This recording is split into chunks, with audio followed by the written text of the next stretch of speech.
Listo. Entonces, como hemos venido estudiando, seguimos estudiando el Catecismo Menor de Westminster, en el que analizamos pues las doctrinas cristianas principales desde un punto de vista teológico, desde un punto de vista de lo que la Biblia enseña acerca de él. Y vamos a continuar hoy con unas preguntas acerca del catecismo. Voy a compartir la pantalla. Me dicen si ya la ven. Y hace 8 días, o mentiras, hace 8 días no, porque hace 8 días estábamos en la maratón con la banda de irnos a ensayar el viernes y viajar toda la noche para llegar a Neiva en la mañana y poder tocar allá y estar predicando. Que a propósito, como les contó Aldo, fue muy chévere haber podido, no era un evento cristiano y sin embargo pudimos allá dar el mensaje en el corto tiempo que nos dieron, pudimos pues dar un mensaje de texto, un mensaje de bendición para los de Neiva. Es que me desconcentró alguien que está rayándome la pantalla. ¿Quién me raya la pantalla cuando la comparto? Voy acá, ¿cómo se borra ahora eso? Pero ahí te sale quién ¿Quién? la Esperen que rayó. yo no...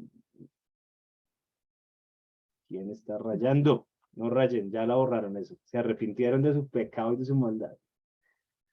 Listo.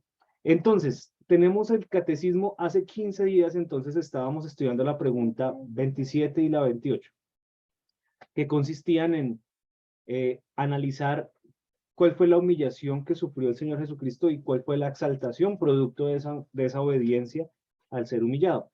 Antes de eso, estuvimos haciendo las preguntas 23 a la 26, donde vimos los diferentes oficios que Jesucristo hizo, o roles que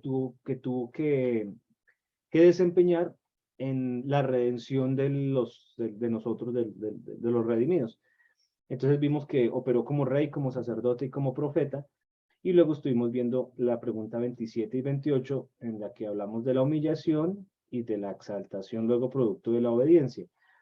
En la humillación resaltamos mucho sobre todo Filipenses 2, que es un texto que espero que hayan podido meditar, memorizar, que decíamos era uno de los textos principales eh, de muchas doctrinas, de las principales doctrinas cristianas. Es uno de esos textos que uno debería como tener muy presente. El segundo capítulo de la carta de Filipenses. De hecho, toda la carta de Filipenses es muy doctrinal, es muy chévere.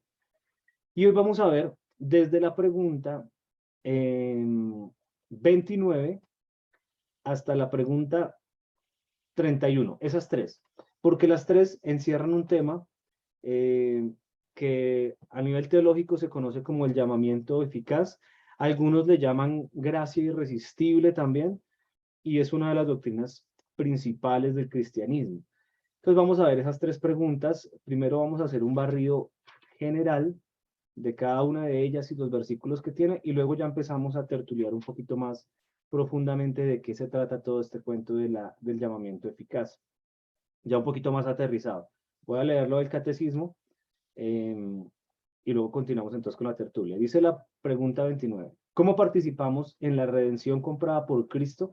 Como hemos venido estudiando las otras preguntas acerca de la redención, entonces acá ya la 29 dice, bueno, esa redención que Cristo ganó, que Cristo logró darnos a nosotros, ¿cómo es que nosotros entramos a participar en esa redención? Redención que consiste básicamente en que Jesús se humilló, fue parte de ese plan elaborado por Dios desde antes de la fundación del mundo para que Cristo pudiera ser el sacrificio en su rol como sacerdote, el sacrificio de una vez y para siempre por nuestros pecados, de tal modo que Él ya pagara la consecuencia de nuestros pecados y nosotros eh, poder disfrutar de la libertad, no de la impunidad, porque Él sí pagó lo que nosotros teníamos que pagar, pero sí podemos participar de la libertad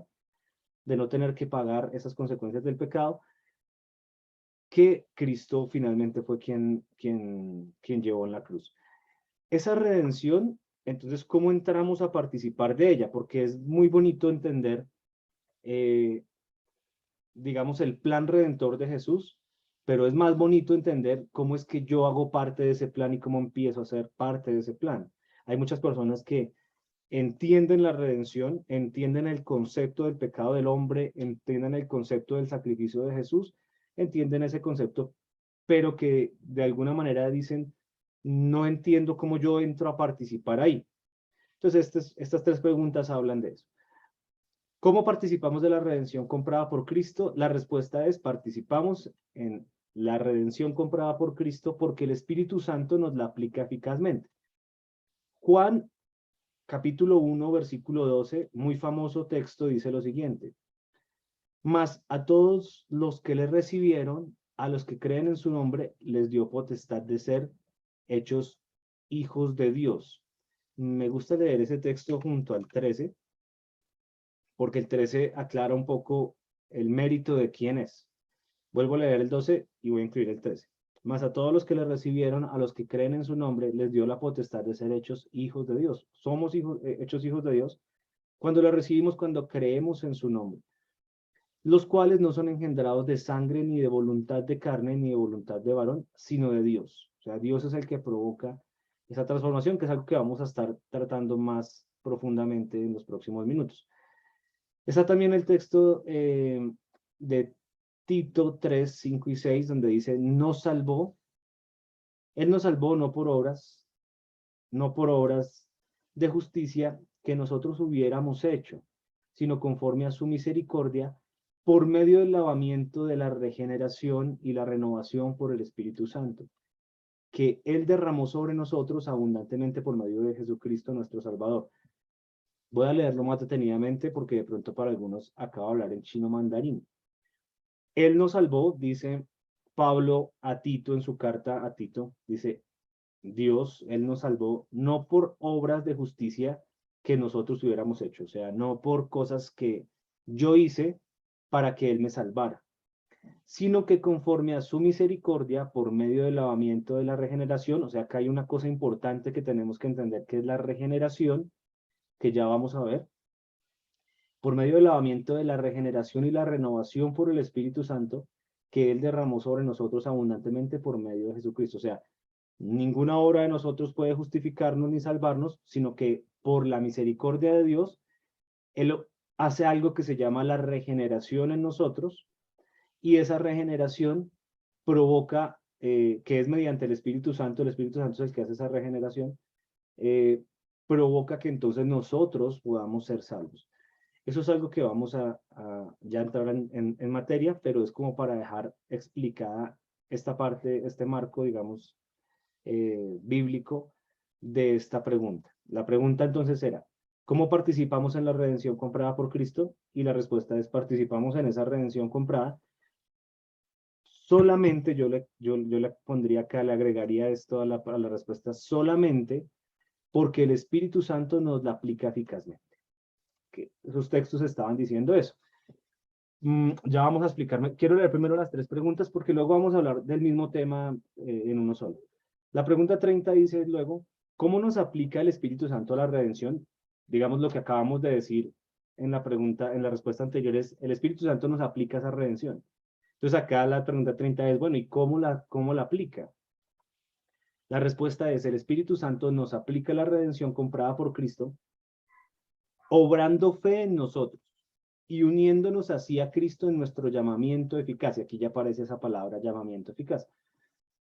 Repito la respuesta, el Espíritu Santo nos aplica la redención comprada por Cristo, obrando fe en nosotros. O sea que esa regeneración de la que hablábamos en la pregunta anterior es, es realizada en el momento en que el Espíritu Santo aplica y obra fe en nosotros. De tal manera que después de obrar esa fe en nosotros podemos unirnos a Cristo en ese llamamiento eficaz. Efesios 4, 15 y 16 dice lo siguiente: sino que hablando la verdad en amor, crezcamos en todos los aspectos en aquel que es la cabeza, es decir, Cristo, de quien todo el cuerpo, estando bien ajustado y unido por la cohesión de que las coyunturas proveen, conforme al funcionamiento adecuado de cada miembro, produce el crecimiento del cuerpo para su propia edificación en amor. Es la típica analogía que en varios lugares de la Biblia se cita de la iglesia y Cristo, haciendo la analogía del cuerpo y la cabeza. La cabeza en esa analogía es Cristo y el cuerpo sujeto, pegado, unido a la cabeza es la iglesia, es todo el grupo de personas que creen en Jesús, que creen en esa redención. Dice Gálatas 2:20 también, muy famoso este versículo, dice, con Cristo he sido crucificado y ya no soy yo el que vive, sino que Cristo vive en mí y la vida que ahora vivo en la carne la vivo por la fe en el Hijo de Dios, el cual me amó y se entregó a sí mismo por mí. Así que, entonces, en la pregunta 29 tenemos la palabra regeneración, que es lo que el Espíritu obra en nosotros. En la pregunta número 30 tenemos ese acto que el Espíritu Santo provoca en nosotros, que es darnos, provocar, nutrirnos, digamos, regalarnos la fe para poder creer. Y esa fe provoca este cambio que estamos leyendo, que ya no vivimos nosotros, ya no soy el que vive en mí, sino que Cristo ahora vive en mí. Eso no pasaba antes de la regeneración, sino que producto de la fe, dice acá, lo vivo por la fe en el Hijo de Dios, el cual me amó y se entregó a sí mismo por mí. Entonces, la vida nueva de la persona regenerada, que es la manera en que el Espíritu Santo aplica la redención en las personas, en los pecadores arrepentidos, esa regeneración, esa vida regenerada se inicia y continúa por algo que se llama la fe. Vamos a entonces a hablar bastante hoy de ese término comparado entre la regeneración y la parte que es la fe. Esa fe nos permite estar unidos a Cristo, como ya vimos en Efesios 4, y disfrutar de todo lo que conlleva tener esa unión como el cuerpo, la cabeza, la iglesia, Cristo. Y por último tenemos la 31. Como ya hemos hablado del llamamiento eficaz, entonces dicen, ¿qué es el llamamiento eficaz? Los que hicieron el catecismo dijeron, bueno, aclaremos qué es el llamamiento eficaz. Y la respuesta que dan me parece acertada, dice, llamamiento eficaz es la obra del Espíritu de Dios por la cual Él nos convence de nuestro pecado y de nuestra miseria, ilumina nuestras mentes con el conocimiento de Cristo y renueva nuestras voluntades para persuadirnos y capacitarnos a recibir a Cristo, quien nos es ofrecido gratuitamente en el Evangelio. Acá varios textos a citar, segunda de Tesalonicenses 2:3, dice, pero nosotros siempre tenemos que dar gracias a Dios por vosotros, hermanos amados por el Señor, porque Dios os ha escogido desde el principio para salvación mediante la santificación por el Espíritu y la fe en la verdad. ¿Quién hizo esa elección desde el principio? Dios. ¿Para qué? Para salvación, y esa salvación mediante algo puntual que es el Espíritu. Por eso la respuesta dice que es el Espíritu Santo el que opera ese llamamiento eficaz, por el cual nos convence de nuestro pecado y de nuestra miseria, etc. El siguiente texto es Hechos 2:27, que dice lo siguiente. Bueno, voy a leer desde el 25.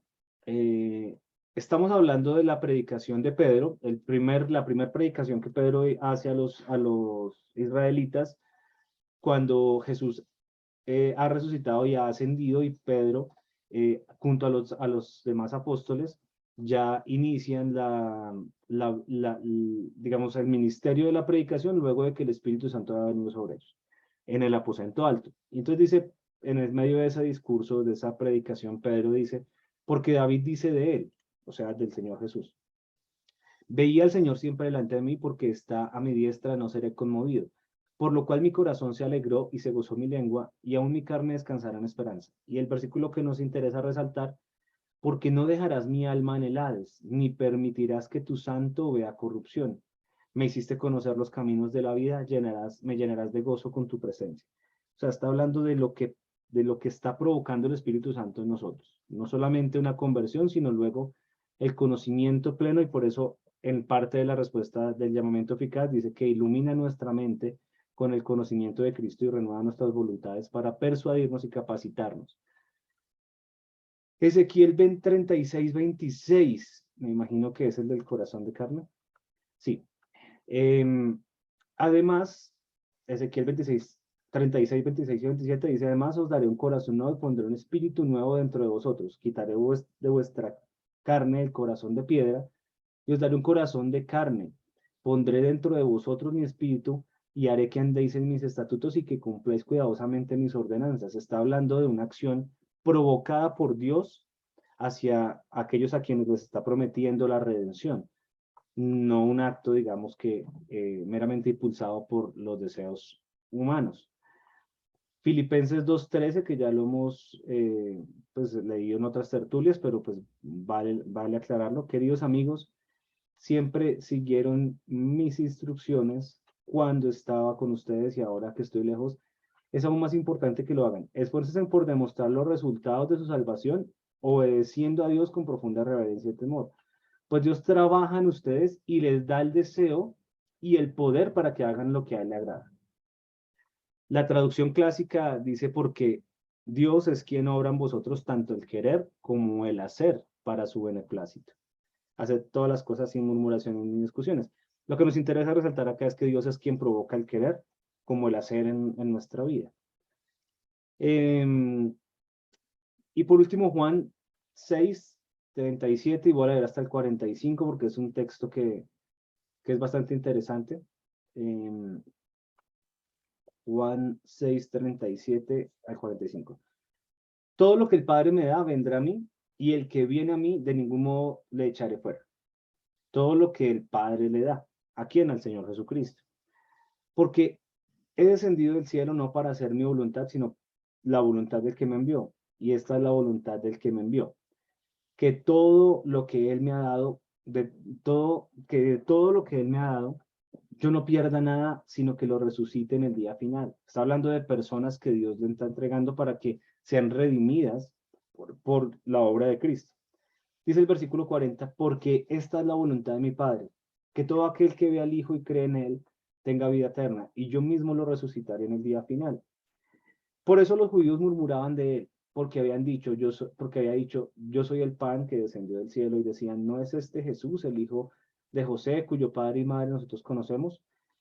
¿Cómo es que ahora dice yo descendido del cielo? Respondió Jesús y les dijo, no murmuréis entre vosotros, nadie puede venir a mí si no lo trae el Padre que me envió, y yo lo resucitaré en el día final. Escrito está en los profetas, y todos serán enseñados por Dios. Todo el que haya oído, todo el que ha oído y aprendido del Padre viene a mí. No es que alguien haya visto al Padre, sino aquel que viene de Dios, este ha visto al Padre. Se refería a él, ¿no?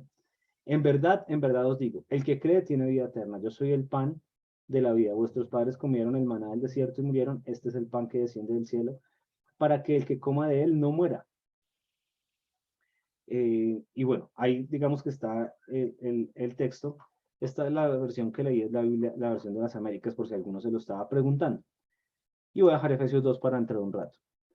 Así que bueno, tenemos en el catecismo estas tres preguntas junto a su respuesta que encierran ese tema que conocemos como llamamiento eficaz, como la gracia irresistible de Dios, y que a lo largo de muchos años, de siglos, de milenios ya, se ha discutido.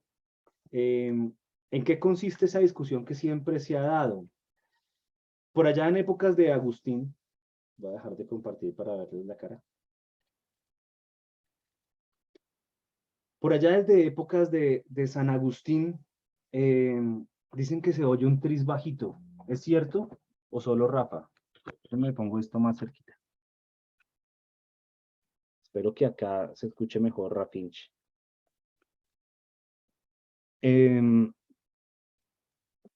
Desde épocas de San Agustín, allá en los primeros siglos después de Cristo, se suscitó este cuestionamiento acerca de qué provocaba la regeneración en un pecador arrepentido.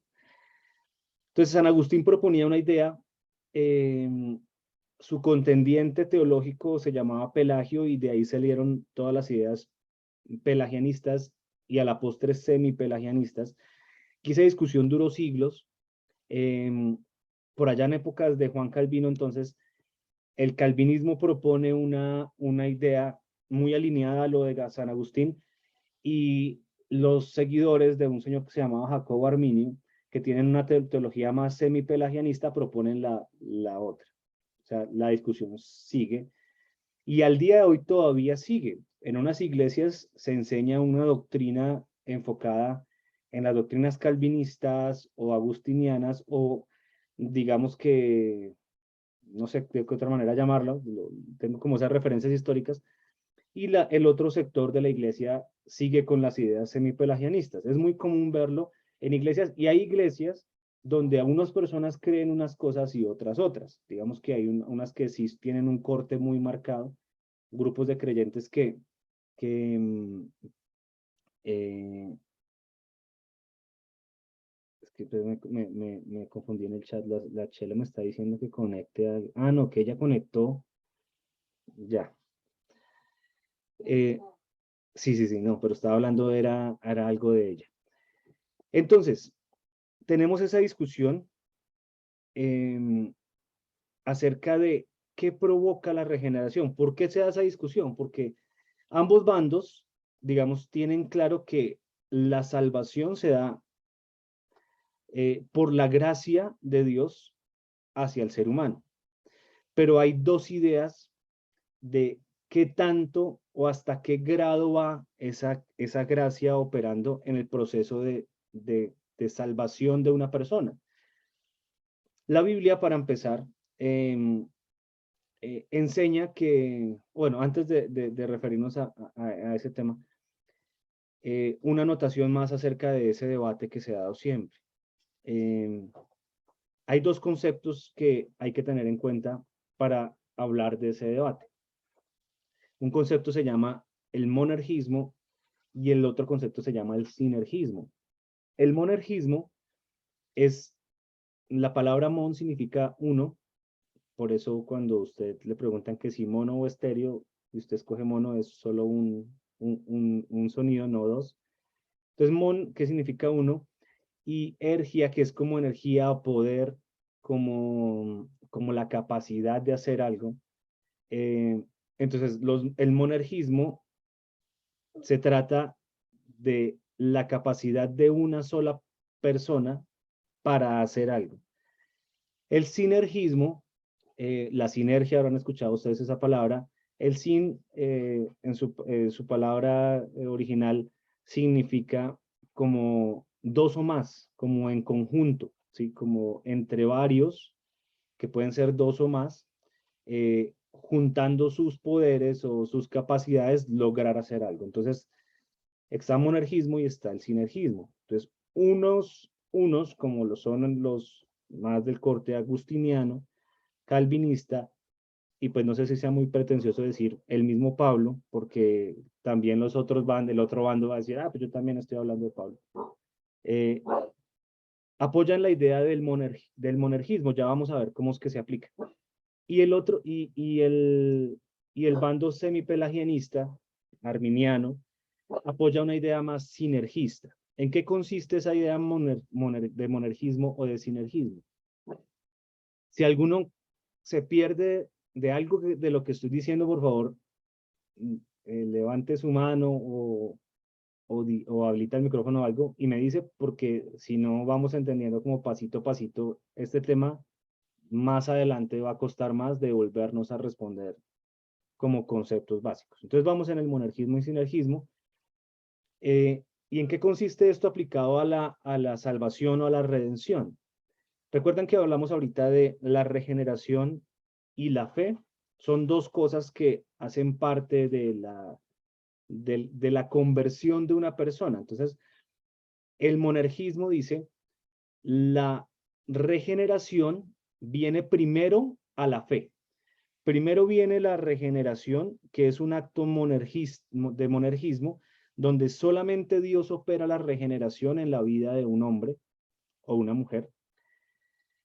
Mientras que los otros dicen, hay sinergismo. Dios ayuda a ese hombre o a esa mujer a que sea regenerado, pero finalmente es ese hombre o esa mujer el que toma la decisión de regeneración producto de la fe. Entonces, el sinergismo, más o menos redondeando, dice, primero hay fe y luego hay regeneración. Y esa primera fe que hay es un acto en conjunto entre Dios y el hombre. O sea, Dios provoca las condiciones y el ser humano es el que tiene que tomar una decisión en determinado momento.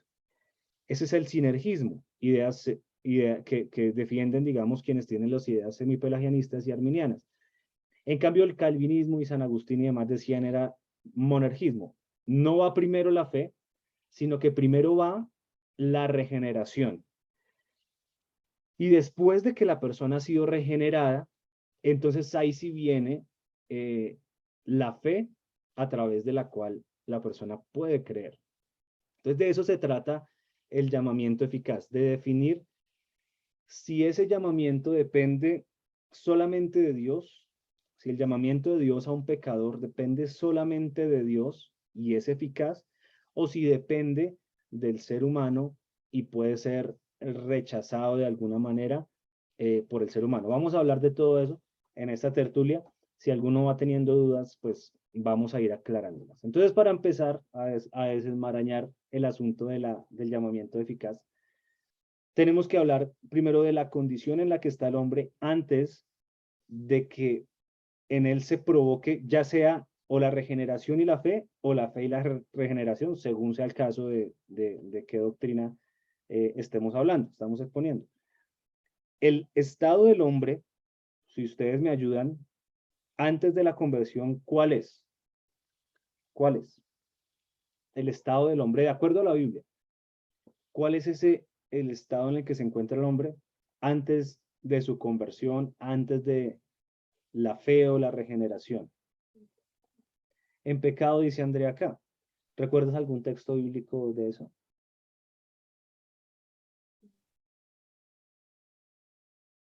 Muerto en sus delitos y pecados. Muerto en sus delitos y pecados, dice Antonio, recuerda la cita, eso es un texto bíblico. Yo creo que es Efesios 2, pero me lo confirma Antonio ahorita. Andrea dice algo que a mí siempre me trae, dice, el hombre estaba en pecado. Romanos 3, por ejemplo, 3:10. Esa es Romanos 6:23 creo.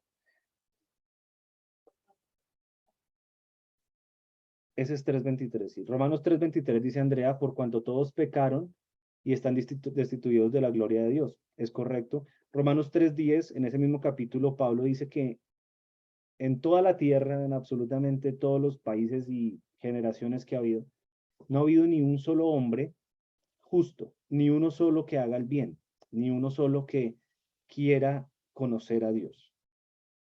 ¿Qué otro texto o qué otro mensaje bíblico tenemos acerca de cuál es el diagnóstico del hombre antes de la regeneración o antes de la fe, antes de lo que necesitamos desenredar? Porque es vital conocer cuál es el diagnóstico del hombre antes digamos, de poder descifrar qué es lo que la Biblia enseña que sucede con ese hombre. ¿Alguien más tiene algún versículo que aportar? Y yo ya encontré el que había dicho ahorita, que es Efesios 2:1, Sí, échelo. que dice, antes ustedes estaban muertos a causa de su desobediencia y sus muchos pecados. Muy bien, Antonio. Efesios 2, yo lo tenía acá abierto, recordarán, pero lo dejé para el final porque va a ser un capítulo que necesitamos desmenuzar bien. Pero ese primer versículo es vital, el que acaba de decir Antonio. La condición del hombre antes de su conversión es una condición de muerte espiritual. Antes estaban muertos en delitos y pecados. También podemos agregar a eso Romanos 8:7, si mal no recuerdo, que dice, porque los designios de la carne son enemistad con Dios, eh, porque no pueden sujetarse a la ley de Dios, ni tampoco pueden, ni quieren, ni pueden. Voy a ver si es Romanos 8:7 para no decirles mentiras. Sí, Romanos 8:7 dice lo siguiente.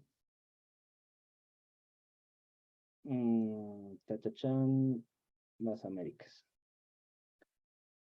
Ya que la mente, ¿qué?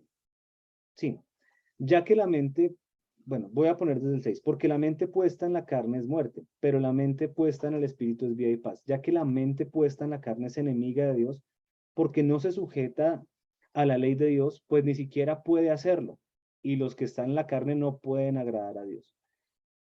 La carne, cuando la Biblia habla de la carne, recuerden que habla de nuestra naturaleza, de lo que fluye de nosotros, de lo que por naturaleza somos. ¿Quiénes? Pues todos. Y la Biblia está así diciendo, todos los seres humanos, si fuera por su naturaleza, no pueden, y no solamente no pueden, sino que ni siquiera quieren agradar a Dios, ni sujetarse a su ley. Juan capítulo 3, ¿alguien recuerda qué se narra en Juan capítulo 3? Ese texto lo decimos una y otra vez en muchas charlas, en tertulias. ¿Alguien que me recuerde qué está sucediendo en Juan 3? Sin ir a buscar Juan 3, ¿alguien lo recuerda?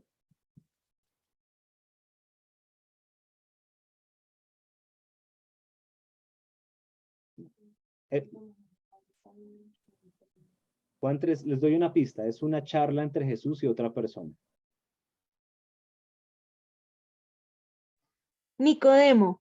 Muy bien, Chela, es una charla entre Jesús y Nicodemo, que era un maestro de la ley, un maestro de la ley judía. Y ese maestro le pregunta al Señor, ¿cómo hago para entrar en el reino de los cielos? Y Jesús le dice, es necesario que usted nazca de nuevo. Y el otro como que no entendía el asunto teológico, sino que lo literalizó, dice, uy, pero yo ya no me puedo meter en el vientre de mi mamá. Y Jesús le dice, no, tiene que ser por el agua y el espíritu. Y empieza a explicarle en qué consiste ese nuevo nacimiento. Y explicándole eso, le narra un suceso que pasó con Moisés por allá en el libro de Números, donde Dios lo guió a levantar una serpiente que finalmente iba a ser como una simbología de lo que iba a ser luego levantando a Jesús como el Salvador de los seres humanos. Y después entonces viene el famoso versículo de Juan 3:16, porque de tal manera amó Dios al mundo que dio a su hijo unigénito para que todo aquel que en él crea no se pierda, sino que tenga vida eterna. Pero luego dice el versículo 20, creo que es, más esta es la condenación. Voy a leer desde el 16, que nos gusta a todos. Porque de tal manera Dios amó al mundo, que ha dado su Hijo unigénito para que todo aquel que en él cree no se pierda, mas tenga vida eterna. Hasta ahí, pues uno dice, ay, chévere, Dios proveyó la redención para todos los seres humanos. Porque no envió Dios a su Hijo al mundo para condenar al mundo, sino para que el mundo sea salvo por medio de él. El que en él cree no es condenado, pero el que no cree ya ha sido condenado porque no ha creído en el nombre del unigénito Hijo de Dios. Y esta es la condenación. Versículo 19 y 20, vamos a hacer énfasis ahí. Y esta es la condenación, que la luz vino al mundo. O sea, lo que acaba de explicar Jesús a Nicodemo es, Dios proveyó la manera en que los hombres iban a ser salvos y pueden ser salvos, que es acercándose a Dios, buscándolo y reconociendo su condición de pecado y la redención de Cristo y los méritos de Cristo para salvación. Pero sin embargo dice, esta es la condenación, que la luz vino al mundo y los hombres amaron más las tinieblas que la luz, porque sus obras eran malas, porque todo aquel que hace lo malo aborrece la luz y no viene a la luz, para que sus obras no sean reprendidas. Entonces, lo que está enseñándonos la Biblia acerca de la condición del hombre, más o menos con esos textos que hemos citado, que hemos recordado y que hemos tratado de aportar todos, es que el hombre está en una condición de muerte y esa muerte lo imposibilita totalmente para sujetarse a la ley de Dios o para buscar a Dios. No es que esa muerte le esté haciendo el camino difícil para sujetarse a la ley de Dios. No. Lo que habla la Biblia acerca del diagnóstico del hombre es que está muerto totalmente. Y, por ejemplo, en textos como los que acabamos de leer, vemos que esa muerte consiste en una muerte espiritual que hace que el hombre ame lo que hace. O sea, el ser humano por naturaleza no quiere creer en Dios. Ustedes lo habrán experimentado antes de su conversión. Todos los que estamos acá, seguramente ninguno quería saber nada de Dios. Y lo experimentarán hoy en día cuando comparten de su fe a otros y se dan cuenta cómo las personas por naturaleza rechazan completamente, si se trata solamente de lo que piensan y opinan, rechazan el evangelio que está en la Biblia. Tal vez abrazan ideas como de, de restauración de ciertas áreas de su vida. La mayoría de personas abraza las ideas como de búsqueda de una paz interior, etcétera, etcétera. Pero cuando se habla de la A a la Z, del evangelio que está escrito en la Biblia, las personas lo rechazan. ¿Por qué? Porque es un evangelio que va a juzgar duramente al pecador, y como dice Juan 3 en esa charla de Jesús y Nicodemo, los seres humanos por naturaleza amamos las tinieblas en las que estamos.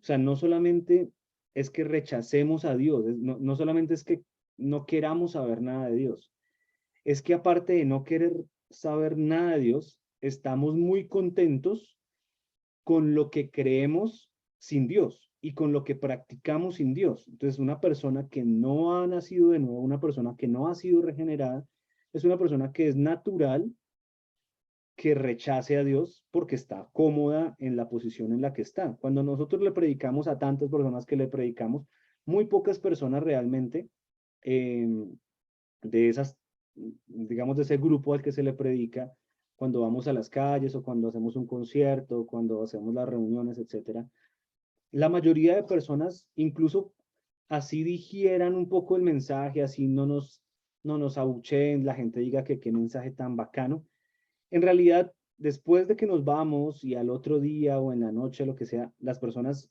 continúan con su conducta separados de Dios porque realmente no quieren a Dios, así les haya parecido el mensaje muy chévere, así digan cuando vamos con la banda y Aldo predica, así digan, uy, el calvo buena onda, qué chimba ese mensaje, no sé qué, perdona Ani por la palabra, qué severo mensaje, no sé qué. Así digan todo eso, terminan de decirlo, pero siguen amando las tinieblas, tal cual nosotros hacemos antes de la conversión. Ninguno de nosotros por naturaleza propia quisimos conocer a Dios. Entonces ahora sí viene, o hay alguien acá que sí, de una vez hacemos la ronda, porque si alguien acá dice, no, yo sí vea, yo quise conocer a Dios, yo rechacé lo que mi naturaleza quería, y yo sí definitivamente fui inmaculado sin necesidad de que Dios provocara un cambio en mi vida. Creo que no es el caso de ninguno. Creo que acá, si todos pudiéramos hablar, todos diríamos, no, si yo antes rechazaba el evangelio, me parecía una locura, ¿sí? Que es la conducta natural de cualquier persona a la que hoy en día le compartimos el evangelio. La mayoría nos ignora, tal vez, en el mejor de los casos, aquellos que son respetuosos ignoran y dicen, estos están chiflados.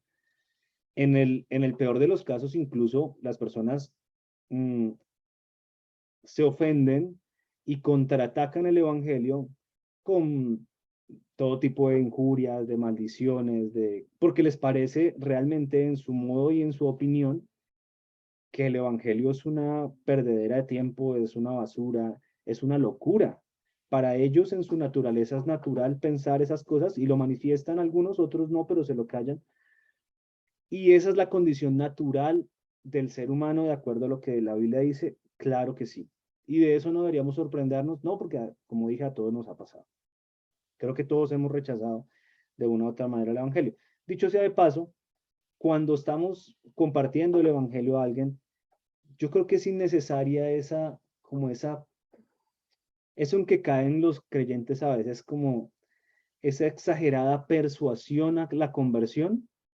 Creo que es, creo que es algo exagerado y que, en mi opinión, sobra, porque independientemente de lo que digamos y la persuasión exagerada que tengamos hacia alguien, si en esa persona no hay un nuevo nacimiento como el que Jesús le está diciendo a Nicodemo que debe ocurrir, esa persona no va a cambiar, va a seguir amando las tinieblas, eh, y la condenación es que ya no creyó. O sea, Paul Washer decía lo siguiente hablando de ese texto de Juan 3.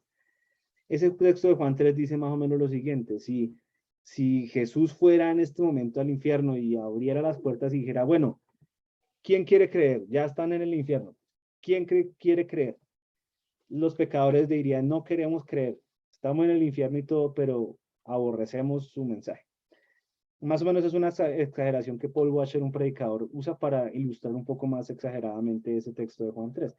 Entonces, dicho el diagnóstico del ser humano, entonces ahora sí tenemos que abordar el tema del monergismo y el sinergismo, que nos van a llevar a concluir si este llamamiento eficaz realmente existe a la luz de lo que la Biblia enseña o no. Si la condición es de muerte espiritual, voy a compartir nuevamente y ahora sí voy a leer todo Efesios 2, donde vamos a tener ahí un poquito de claridad. Si alguien desea opinar, levanta su mano y me dice. Voy a leer Efesios capítulo 2, que lo tenía yo por acá. Voy a leer, no sé, Biblia de las Américas por este lado. Bueno, no, la traducción viviente le damos la que voy a leer entonces para que sea un poco más digerible. Antes ustedes estaban muertos a causa de su desobediencia y sus muchos pecados. Voy a resaltar acá la palabra muertos. Uy, me pide el login para resaltar. Bueno, ya no la resalto. ¿Qué pasó acá? Que se me cambió la versión.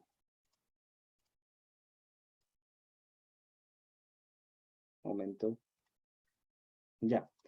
Antes ustedes estaban muertos a causa de su desobediencia y sus muchos pecados. Vivían en pecado, igual que el resto de la gente, obedeciendo al diablo, el líder de los poderes del mundo invisible, quien es el espíritu que actúa en el corazón de los que se niegan a obedecer a Dios. Todos vivíamos así en el pasado, siguiendo los deseos de nuestras pasiones y la inclinación de nuestra naturaleza pecaminosa, que es lo que hemos venido hablando. Por nuestra propia naturaleza, éramos objeto del enojo de Dios igual que todos los demás. Y acá empieza el cambio. Versículo 4. Pero Dios es tan rico en misericordia y nos amó tanto que, a pesar de que estábamos muertos por causa de nuestros pecados, nos dio vida cuando levantó a Cristo de los muertos. Es solo por la gracia de Dios que ustedes han sido salvados. Y acá en este versículo 5 dice, alguien que estaba muerto, lo que Dios hizo, porque fue Dios por su misericordia, le dio vida. Y entonces dice, solo por la gracia de Dios que ustedes han sido salvados. Versículo 6. Pues nos levantó de los muertos junto con Cristo y nos sentó con él en los lugares celestiales, porque estamos unidos a Cristo Jesús. Versículo 7, de modo que en los tiempos futuros, Dios puede ponernos como ejemplos de la increíble riqueza de la gracia y la bondad que nos tuvo, como se ve en todo lo que ha hecho por nosotros, que estamos unidos a Cristo Jesús. Versículo 8, muy famoso, dice, Dios los salvó por su gracia cuando creyeron. Ustedes no tienen ningún mérito en eso. Es un regalo de Dios.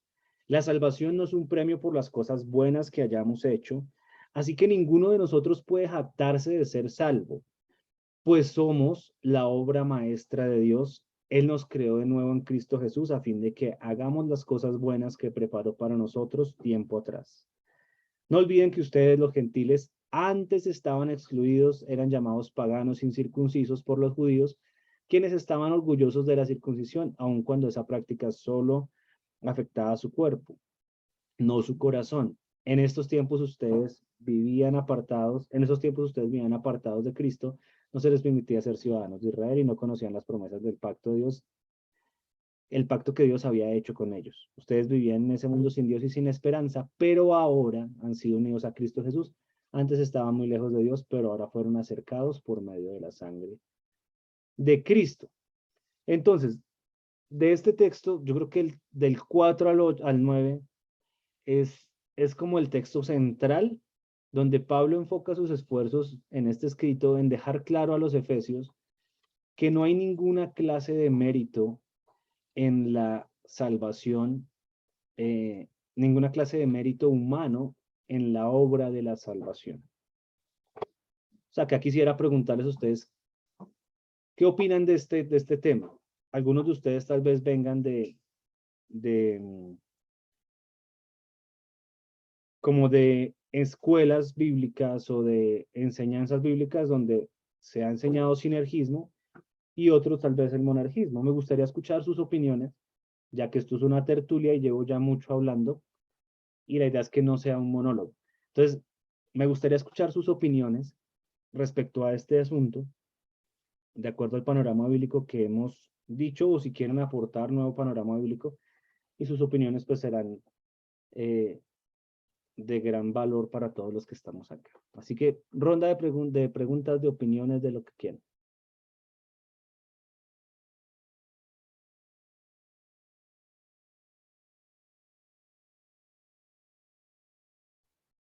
Tiene la palabra Nelson.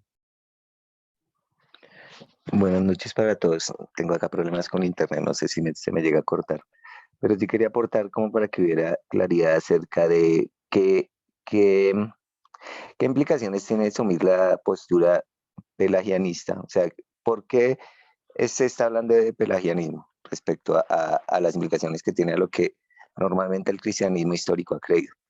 Hay dos aspectos principales. Uno es que el pelagianismo dice que el pecado original, o sea, la doctrina original, es algo errado. O sea, ellos no dicen que que el pecado de Adán fue transmitido a la humanidad, así como uno lo ve que son varios pasajes en los que uno encuentra esa idea a través de los escritos de Pablo. ¿Y eso qué implica? O sea, pues primero dicen que el hombre por naturaleza es bueno, lo cual pues uno ha visto que es algo que es cerrado, pero es algo que defienden hoy las iglesias progresistas, las que defienden el aborto, matrimonio homosexual, todo lo que el cristianismo histórico ha aceptado, ellos se oponen a eso. Entonces, ellos están muy de acuerdo con esas doctrinas del pelagianismo. Y la otra es que implica que él tiene que ver acá con lo que hablaba Saulo del monergismo y el sinergismo, es que en ese caso el pelagianismo asume que quien toma la iniciativa para la salvación no es Dios, sino es el hombre. Entonces quería hacer ese aporte como para que nosotros entendamos por qué se habla del pelagianismo y por qué fue que Agustín se opuso a él. También para ver hace cuánto es esta idea, esto es más o menos de hacia finales de los años 300 y comienzos de los años 400, como para que nos demos una idea de cuándo está esta doctrina. Nada más. Gracias, profe. ¿Alguien más tiene algún aporte o opinión al respecto? O todos, voy a empezar a preguntarle entonces uno por uno.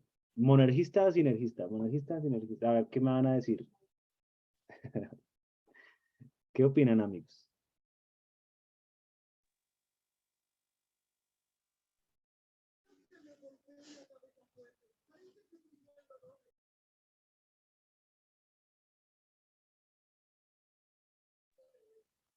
Bueno, yo Están atónitos. Sí, sí, sí. Bueno, no, más Neider.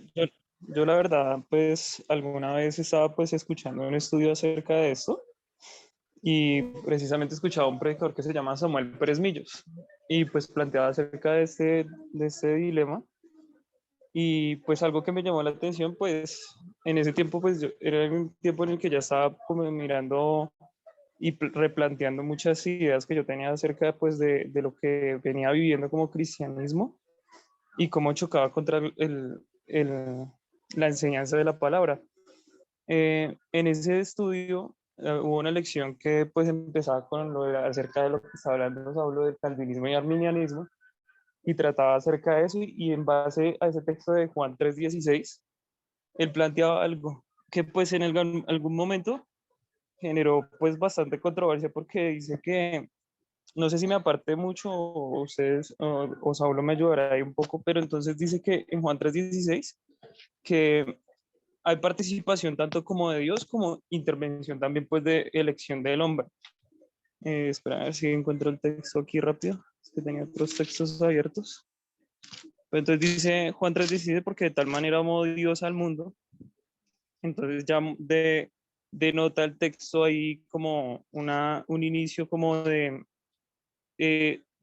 intervención de Dios, ¿no? Previa, porque de tal manera amó Dios al mundo que dio a su Hijo unigénito para que todo aquel que en él cree, entonces hay ya participación del hombre, como para temas como este que estamos tratando, que es el, ¿cómo es Sí, que se dice? La redención, no, mentiras. la gracia irresistible, Eh, sí, el pues llamamiento que trataba, y bueno, y lo que trataba Samuel y el pastor Samuel Pérez, que decía que era como, ¿cómo se dice? Como un tipo de controversia, pero que a la vez que tendríamos que como asimilarla, de que Dios interviene y pues por obvias razones y por los textos que hemos visto, que Dios, por Él es la salvación, por medio de la gracia, pero también hay intervención humana al momento de nosotros aceptarla.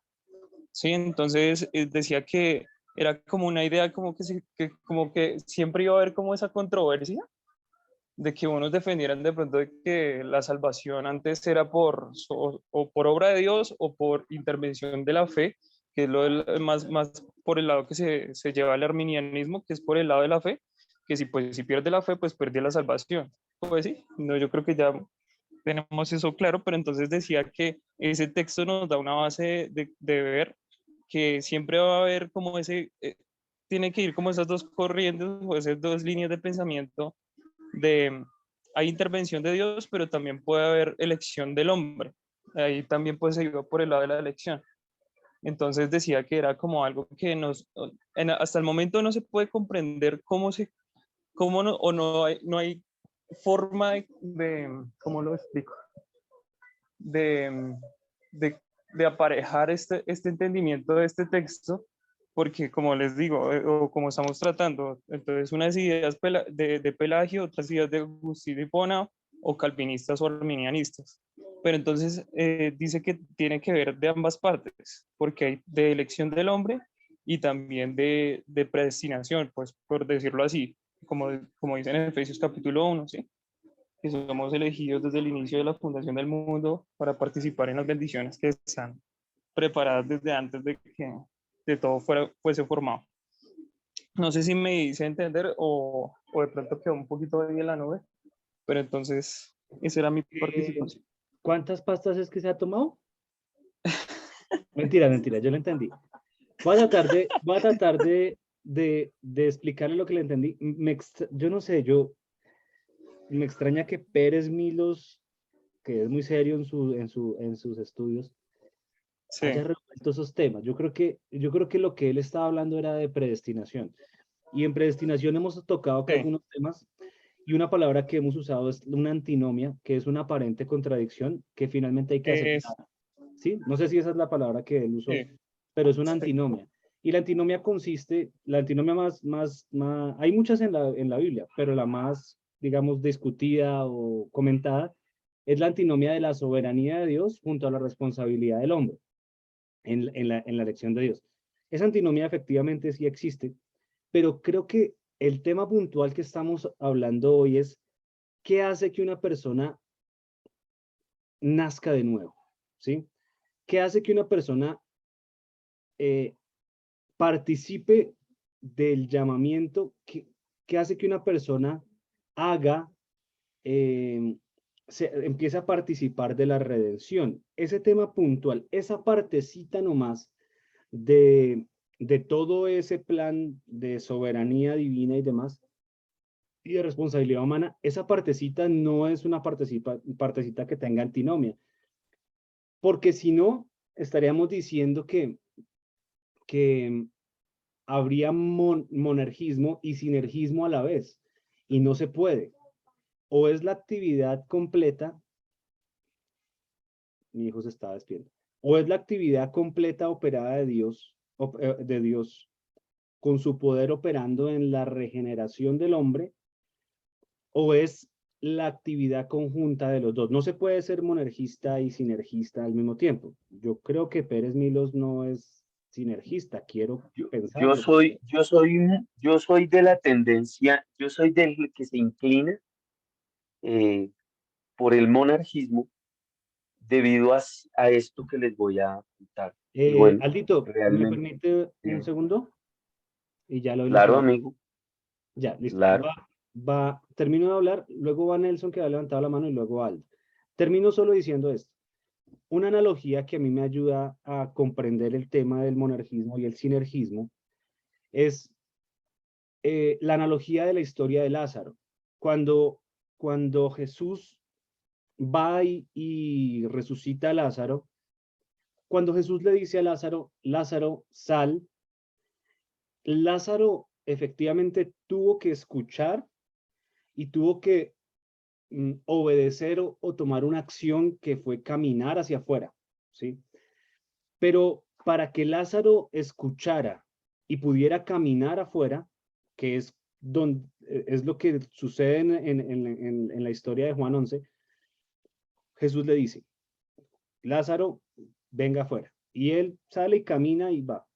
La pregunta es, si Lázaro hubiera estado muerto en el momento en que Jesús o cualquiera le dice, venga afuera, ¿un muerto podría caminar? No podría, en absoluto. O sea, Jesús lo que hizo fue un milagro previo que no dijo nada para hacerlo, simplemente fue la obra del Espíritu Santo, donde se resucita a Lázaro y ya Lázaro resucitado, ahí sí puede. Porque el sinergismo aborda el tema como una cooperación entre Dios y el hombre, como que Dios habilita o quita ciertos obstáculos y dispone el momento preciso y el hombre aporta y colabora con su decisión. Eso es el sinergismo, que es lo que predican los pelagianistas. El monergismo es, no, el hombre como está muerto, según Efesios capítulo 2 y todos los textos que hemos leído, como el hombre está muerto, un muerto no puede cooperar. Yo le puedo decir a un muerto muchas cosas, le puedo decir, venga, camine conmigo, venga, vamos allí, venga, y un muerto no se va a mover, un muerto no me va a escuchar, un muerto no va a hacer absolutamente nada, un muerto no coopera. Ese es el punto del monergismo, un muerto no puede cooperar.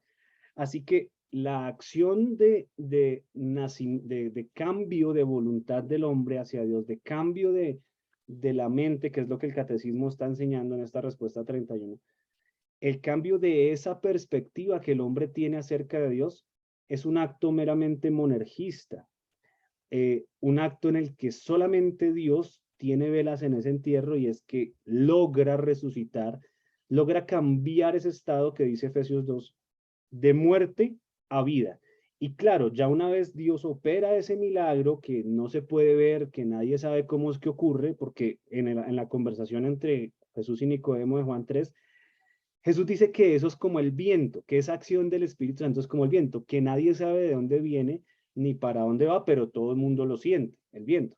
Y usa el viento como una explicación de qué es lo que el Espíritu Santo hace en la vida de la persona que está convirtiéndose. Entonces, ese acto puntual del paso de muerte a vida, el monergismo y el calvinismo y San Agustín y la mayoría de posiciones reformadas, etcétera, dicen no hay una cooperación porque un muerto no coopera. Mientras que después de que el muerto ha pasado de su estado de muerte a vida, ahí sí puede cooperar. Ahí ya ocurre la fe. Entonces vuelvo a recapitular lo que dije al inicio hace mucho rato. Quienes creen en el monergismo creen firmemente que primero viene la regeneración, o sea, el cambio de pensamiento hacia Dios, el cambio de la voluntad de la carne que no quiere nada que ver con Dios, no quiere tener nada que ver con Dios, a un cambio en el que dice, oiga, yo sí quiero, pero ese yo sí quiero no viene producto de nosotros mismos, sino que estaba muerto, que no quiere cooperar, fue resucitado. Y después de esa regeneración, entonces sí viene la fe. Viene la fe que, aparte de todo, en Efesios 2:8 dice, esa fe es un don de Dios, es un regalo de Dios. Aparte la fe también me es dotada por Dios y ahí sí, con esa fe que Dios me da, yo empiezo a tomar decisiones acerca de seguirlo, ¿o no? Eso es lo que dice el monergismo. El sinergismo dice, no, primero viene la fe donde participa un poco el hombre y producto de esa participación del hombre con esa fe viene la regeneración. Entonces, para que aclaremos qué dice una cosa y qué dice la otra y ya vamos como tomando si el catecismo claramente es monergista, ya nos dimos cuenta, pero tenemos que determinar si lo que está enseñando el catecismo sí es correcto o no. Ahora sí le doy la palabra a Nelson y luego a Aldo. Ahí a mencionar que lo que más se debe tener en cuenta ahí respecto a este tema es quién toma la iniciativa en la salvación, que lo que dice el pelagianismo es que quien toma la iniciativa es el hombre, pero eh, según lo que no ve en la Biblia es que el hombre no se va a acercar a Dios, sino es el Espíritu Santo el que lo mueve. Entonces era eso, que más de centrarse en la participación, es centrarse de este tema es en cuanto a la iniciativa. Claro que, por ejemplo, ahí también entra, hay pelagianismo y ahí sí semipelagianismo y todo. Pero entonces sí, el punto central ahí es la iniciativa. O sea, por ejemplo, nosotros, por lo general, el cristianismo histórico ha aceptado que la iniciativa es de Dios, no del hombre. O sea, el hombre nunca va a escoger a Dios por voluntad propia. Era eso. Gracias, profe. Sigue Aldo. Es que voy a ir a un texto que me parece maravilloso y le quita todo mérito al hombre, todo mérito. Voy a citar que Jesús dice lo siguiente. Él dice, yo nunca he hablado por mi propia cuenta. Es lo que voy a leer. Dice Juan que se lo escuchó a Jesús hablar y Jesús dice, yo nunca hablé por mi propia cuenta. O sea, esto lo dice Dios. Jesús lo repite y Juan lo está escuchando. Dice Juan 15:16, no me elegiste vosotros a mí, sino que yo os elegí a vosotros.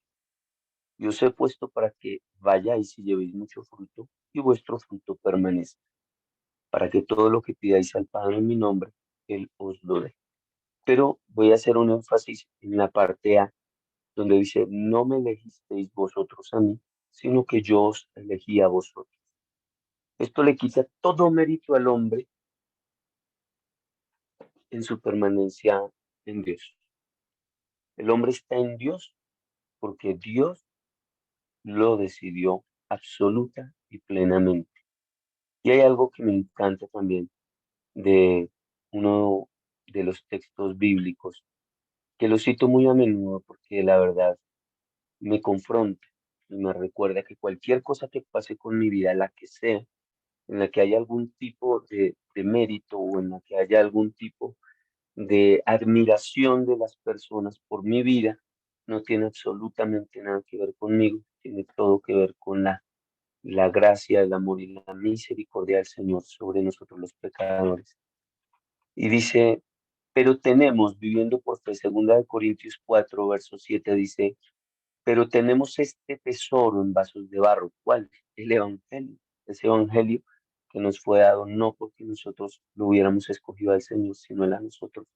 Y dice, pero tenemos este tesoro en vasos de barro para que la excelencia del poder sea de Dios y no de nosotros.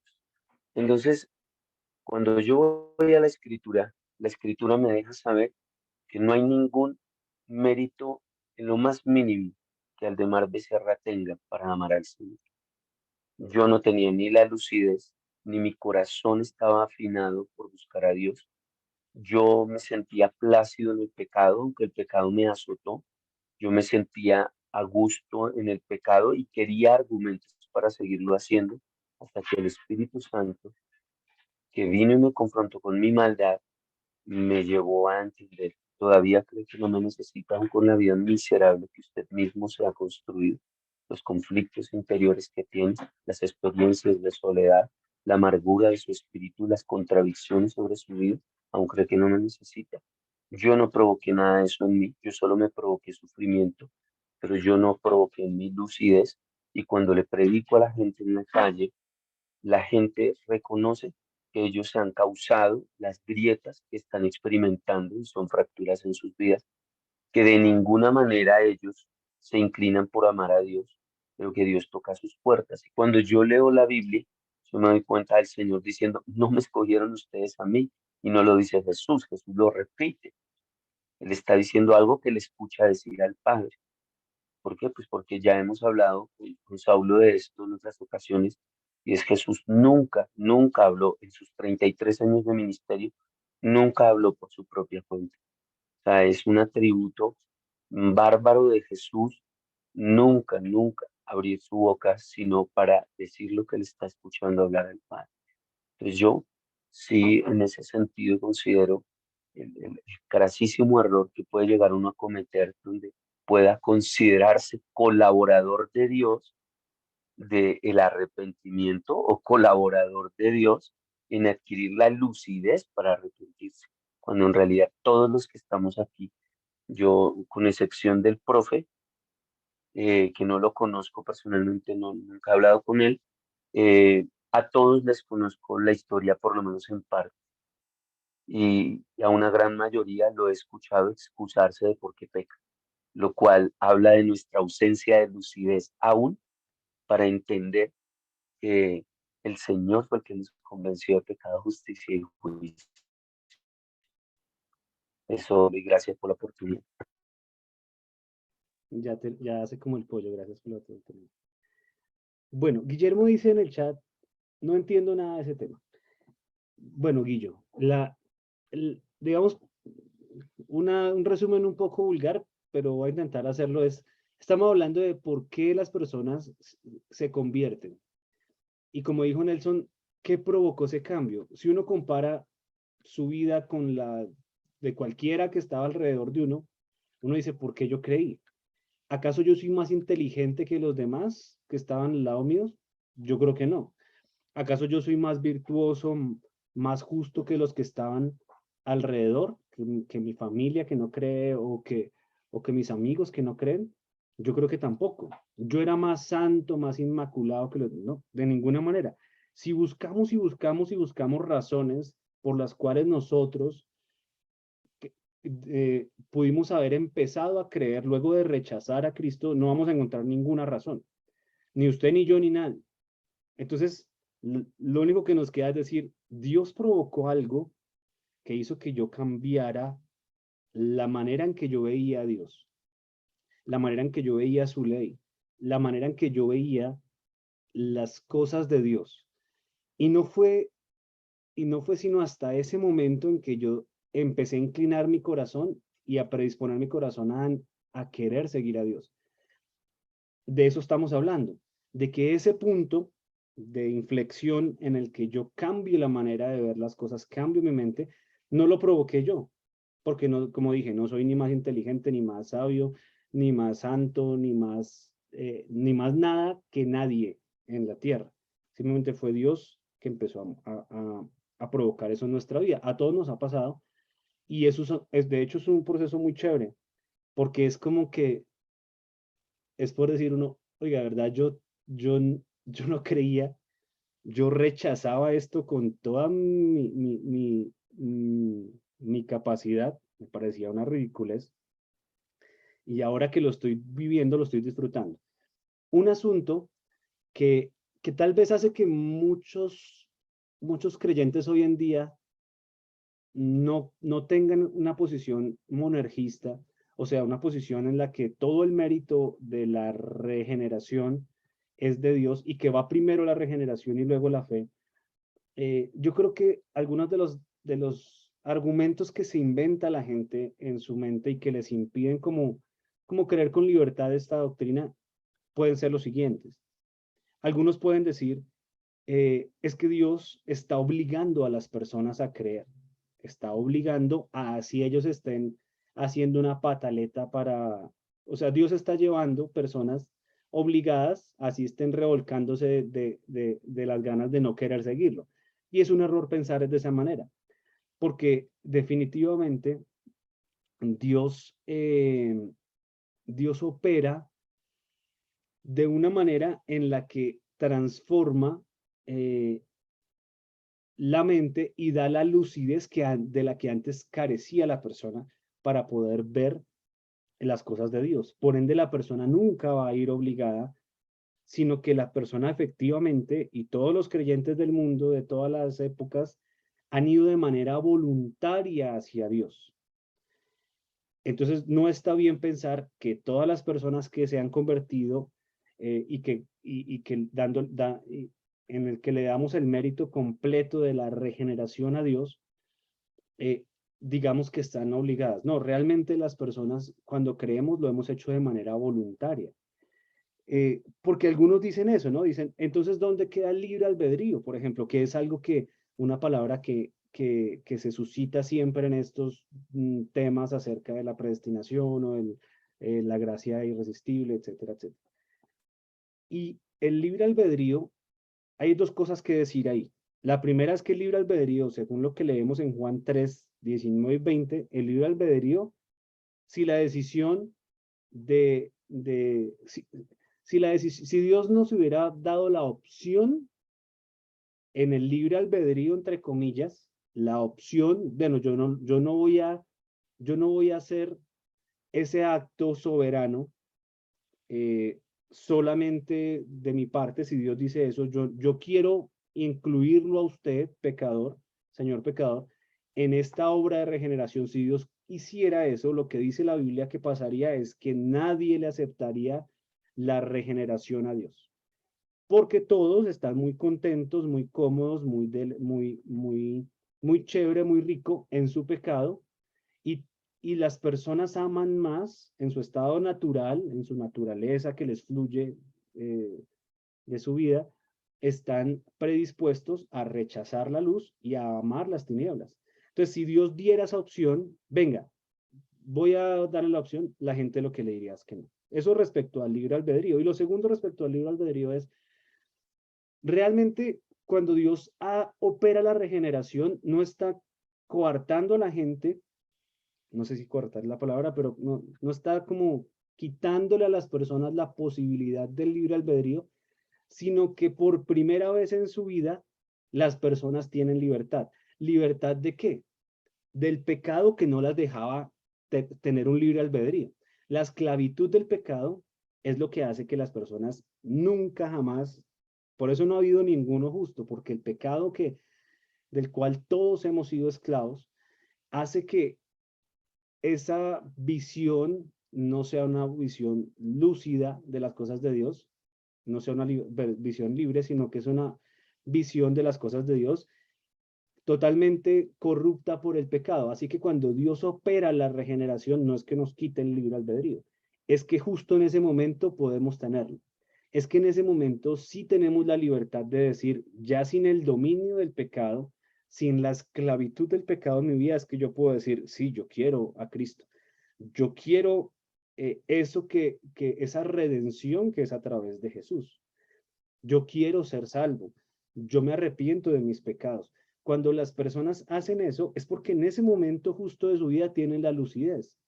O sea, en ese momento verdaderamente Dios le está permitiendo tener una libre elección, porque no están las personas sujetas a la esclavitud del pecado. Entonces, digamos que esos son como los argumentos inválidos, creo yo, que la gente a veces tiene para decir, no puedo aceptar una doctrina en la que Dios hizo todo, pero pues es la doctrina que hemos visto hoy, que está en la Biblia. Creo yo que ya como para ir acercándonos hacia el final de la tertulia, el catecismo y el panorama bíblico que hemos leído nos da una orientación totalmente de monergismo, en el que Dios tiene el mérito completo, porque solamente por su poder, los creyentes a lo largo de la historia han sido regenerados y posterior a ello han tenido fe para ahí sí caminar hacia Dios, tomar todas las decisiones que sea, caerse, levantarse, ser juiciosos, ser ovejas buenas, ser ovejas rebeldes, pero al fin y al cabo ovejas. Entonces, ya ahí la historia para adelante sí depende mucho de las decisiones que toma el hombre, pero el detonante, el punto de partida, como decía Nelson, la iniciativa la toma Dios en la regeneración y luego en ese orden, luego ahí sí viene la fe. Le doy la palabra a Daniel Prieto Ríos y luego a Ani.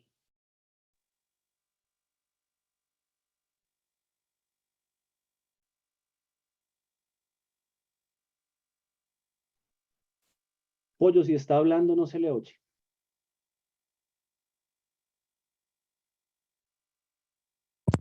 Hola, ¿ahí me escuchan mejor? Sí, señor, ahí lo escuchamos, antes no lo escuchaba. Ok. No, ya había dicho unas cosas tan impactantes. Había hecho unos tirazos. Sí, me había echado unas... Perdón, tengo 2% de batería. Voy a hablar hasta que se apague el celular. Pero para complementar lo que decía Saulito, no sé si lo dijo, pero pues como para decirlo con mis palabras, más bien. Nosotros éramos enemigos de Dios, un enemigo quiere hacer lo contrario a lo que hace su enemigo. O sea, así hubiéramos tenido ese libre albedrío, sin la regeneración, íbamos a hacer lo contrario a lo que Dios quisiera que hiciéramos, porque éramos enemigos de Dios. Entonces es entender eso, ¿no? Nosotros como enemigos de Dios, así el Señor queremos hacer es todo lo contrario. No podemos hacer lo que el Señor quiere porque somos enemigos de Él. Y pues ya entender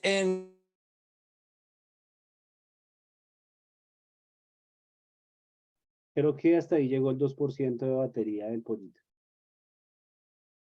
Justo cuando nos iba a decir, mejor dicho, la revelación de las revelaciones teológicas. Le doy la palabra a Ani. Buenas noches. Buenas Es un noches. tema extremadamente interesante. ¿Cómo está? Es que yo creo que el muchacho y yo estábamos conectados, no mentira, un mismo espíritu, sino que es algo similar, como que estábamos, nosotros antes de que el Señor nos encontrara, estábamos en enemistad con Él, ¿cierto? Y me hace ir pues como a uno de los grandes que era Pablo, estando en enemistad con Jesús, creía estar en amistad con Dios Padre.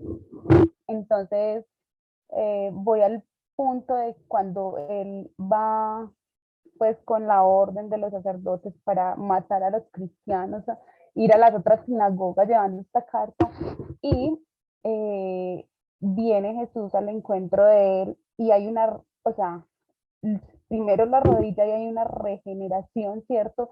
Y luego le dice a Ananías que por instrumento, o sea, que él escogió a Pablo por instrumento, porque este era escogido de él. Entonces ahí, a partir de ese encuentro de Pablo con Jesús, de esa regeneración, es que vemos a un hombre totalmente lleno de la fe correcta. Ese es mi aporte.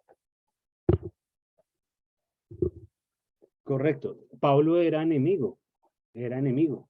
Y ahí viene la regeneración.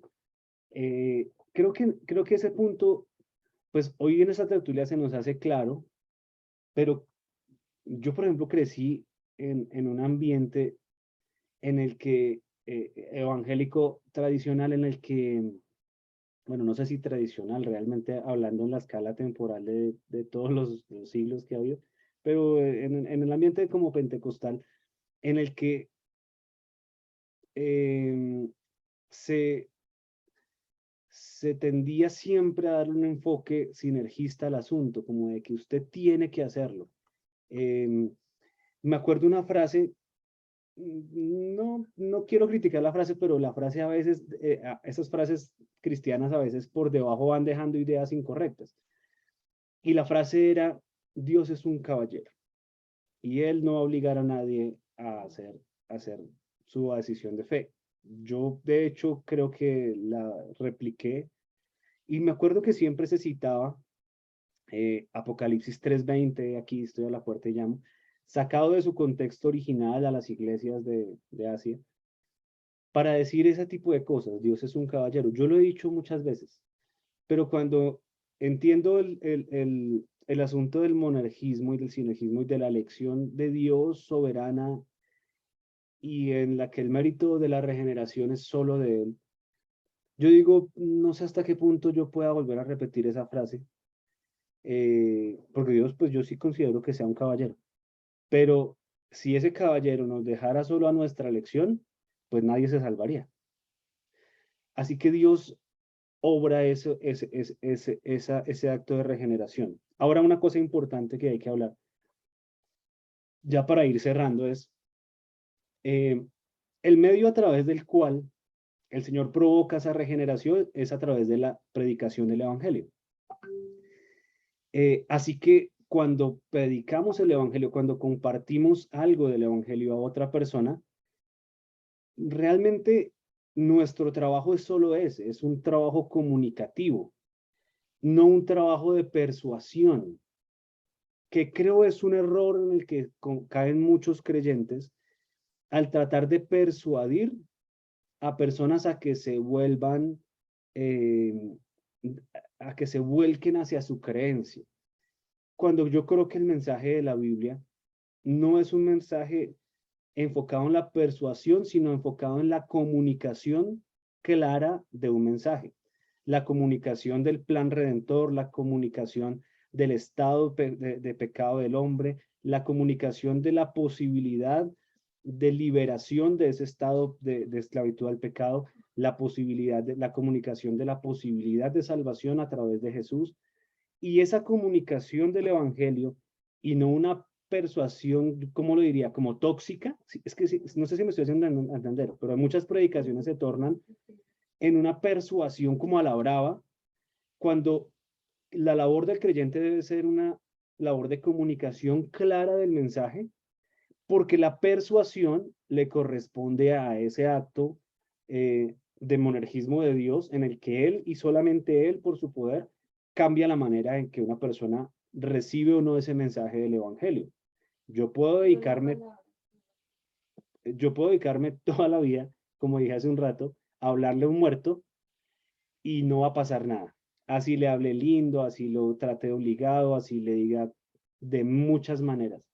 Mi labor es realmente tratar de comunicar lo más claro posible, pero la labor de la resurrección de esa persona espiritual le corresponde solo a Dios. Así que creo yo que es algo que tenemos que tener en cuenta a la hora de compartir el evangelio, de que no tenemos el poder ni la capacidad de convencer a nadie de que se vuelva a Dios. No lo tenemos, ese poder no lo tenemos. Pero sí tenemos el poder, y no solo el poder, sino la responsabilidad de comunicar claramente el medio a través del cual Dios decidió que era la manera en la que las personas iban a escuchar y Él iba a operar esa transformación. Y es la predicación de la locura del Evangelio de la Cruz, que es una locura literalmente para aquellos a quienes Dios no ha iluminado de esta manera con la regeneración. Antes de darle la palabra a Andrea, que me ha pedido la palabra, voy a leer Juan capítulo 10. Juan capítulo 10, como para reforzar un asunto, usando la analogía de las ovejitas. Juan capítulo 10 está teniendo una discusión Jesús con los fariseos, y los fariseos le dicen en el versículo 24, ¿hasta cuándo nos tendrás en suspenso? Si tú eres el Mesías, dínoslo, sin rodeos. Jesús les contestó, pues ya les dije, yo ya les dije y ustedes no me creen. La prueba es la obra que hago en nombre de mi Padre. Versículo 26 de Juan 10, dice, pero ustedes no me creen porque no son mis ovejas. Entonces, ¿por qué no creen?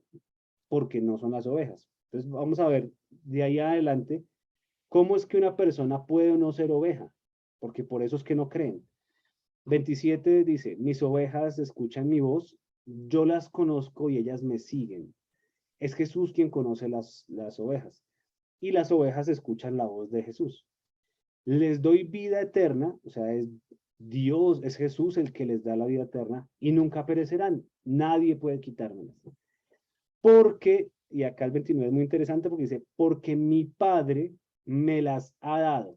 No dice, porque las ovejas vinieron a mí y yo entonces hice ahí, les hice una evaluación y entonces si sí pasaban o no pasaban. No. Dice es que mi Padre me las ha dado. ¿A quién? A esas ovejas que dijimos, los demás no creen es porque no son ovejas. O sea que los que son ovejas es porque el Padre se las ha dado. Y Él es más poderoso que todos. Nadie puede quitarlas de la mano del Padre. El Padre y yo somos uno. Dice el versículo 31, después de eso, una vez más la gente tomó piedras para matarlo. O sea, después de que Jesús dijo eso, la gente enfureció, porque dijo él, básicamente estaba diciendo una vez más, Dios, yo soy el Hijo de Dios, yo soy Dios. El Padre y yo somos uno. A Jesús lo trataron de apedrear varias veces, como ustedes saben. Le doy la palabra a Andrea. Te voy a acercar esto para que te escuche, hijo. Bueno, es que con respecto a lo que Saúl estaba hablando ahorita, que es nuestra responsabilidad como creyentes, impartir de manera correcta el evangelio. Creo que que finalmente, de acuerdo a lo que estamos viendo hoy, pues es el Señor quien hace su obra. Y pues eso ya lo hemos leído varias veces en muchos textos, pero pues resalto, por ejemplo, lo que habla Romanos 8. Si el Señor finalmente nos predestinó y nos eligió, nosotros cuando predicamos su palabra no sabemos si a ese que le estamos predicando, en efecto, el Señor lo quiere salvar. Pero pues Él hará su obra si yo le hablé una vez, le hablé 10 minutos o le hablé 5 horas. Entonces, creo que esa responsabilidad va ligada a conocer la palabra del Señor y a que podamos predicar de una manera correcta y no repitiendo cosas, pues que en algún momento se vuelven un evangelio que no proviene del Señor, sino que ha sido creado por los hombres. Y entonces creo que ahí va relacionado a lo que Saulo dice y es insistir, insistir, insistir, y es que declare con su boca que Jesús es el Señor, y entonces ya eso hace que yo sienta una paz en mí y diga, ay, él fue salvo, pero pues en realidad la obra quien la hace es el Señor. Y pues creo que uno ve, por lo general no se ve que una persona diga no quiero, no quiero, y luego de repente como que se oprima un botón y cambia su chip. Pero cuando uno tiene la experiencia de vivir eso, pues creo que uno cree más en la soberanía del Señor y aprende a obedecer más su palabra y a decir, yo simplemente predico porque Él se encarga de hacer el resto. Y pues Romanos 8 también apoya lo que estábamos hablando hace un rato del monergismo, ¿se llama? Sinergismo y monergismo. Sí. Eso. Creo que eso también lo quería resaltar. Pues bueno, iba a leer un par de versículos de ahí, pero ya hemos leído otras veces Romanos 8 y ya era eso. Muy bien. ¿Alguien más quiere tomar la palabra en estos últimos minutos de la tertulia? ¿Hay dudas? ¿Hay preguntas? ¿No las hay? ¿Opiniones? Nelson Belandia tiene la palabra. Y a hacer, a ver si de pronto entendí mal. Por ejemplo, yo sé que la predicación es el medio que más utiliza el Señor pues, para que una persona pueda llegar a salvación. Y pues al hablar de predicación, pues también se relaciona con la iglesia. Pero si uno ve la realidad y uno ve, por ejemplo, la Biblia, no es el único medio que pues, Dios puede utilizar. Es que no me acuerdo cómo se llama, hay una parte que es como medios preferentes. ¿Los medios de gracia? Exacto. Entonces, el principal es la predicación y por lo general pues, se hace a través de la iglesia. Pero pues también hay algunas situaciones excepcionales. Por ejemplo, no el caso de Pablo. O sea, la conversión de Pablo no fue en una sinagoga o con cristianos, no fue un momento específico. Entonces, era en cuanto a eso. O sea, como para completar.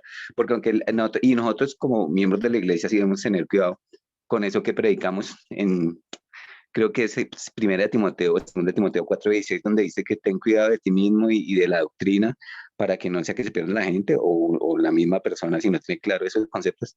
Era para eso, que aunque ese es el medio preferente, es la predicación del evangelio, pero hay algunos medios excepcionales que Dios puede utilizar para llevar a la conversión de una persona.